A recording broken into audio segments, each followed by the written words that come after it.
Investiga a hipótese de uso de fake news contra o Supremo Tribunal Federal divide a corte. Parte dos ministros defende o arquivamento da ação. Ontem, o relator do caso, o ministro Alexandre de Moraes, voltou atrás e decidiu liberar reportagem que citava uma suposta ligação do presidente do STF, Dias Toffoli, com a construtora Odebrecht.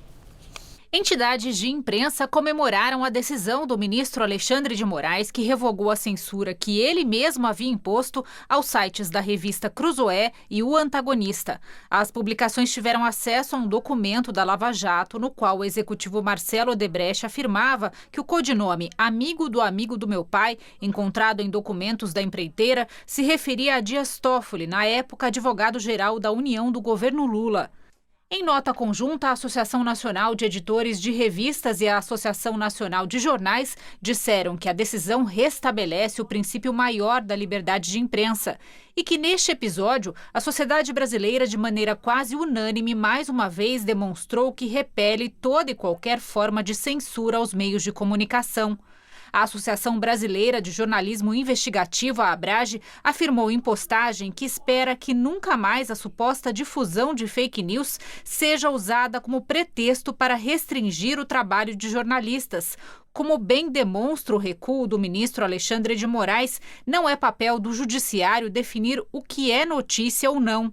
No despacho que liberou as publicações, o ministro voltou a afirmar que não houve censura prévia, que seria proibido pela Constituição. E sim, determinou-se cautelarmente a retirada posterior de matéria baseada em documento sigiloso, cuja existência e veracidade não estavam sequer comprovadas e com potencialidade lesiva à honra pessoal do presidente do Supremo Tribunal Federal e institucional da própria Corte.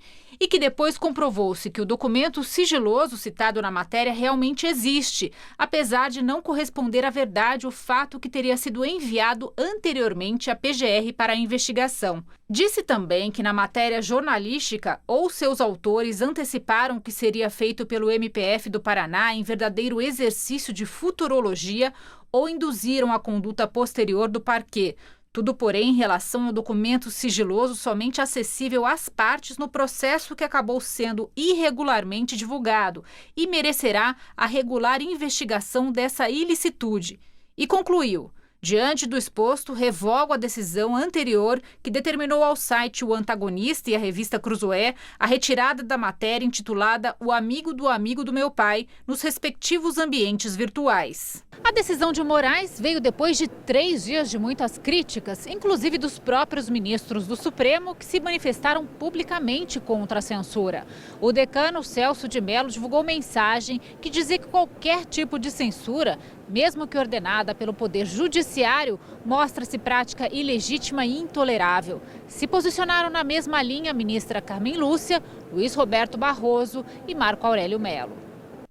O que ainda divide o Supremo é que a censura foi revogada, mas o inquérito que investiga fake news e ameaças a integrantes da Corte segue aberto. A Procuradoria-Geral da República se manifestou pelo arquivamento, mas Alexandre de Moraes negou.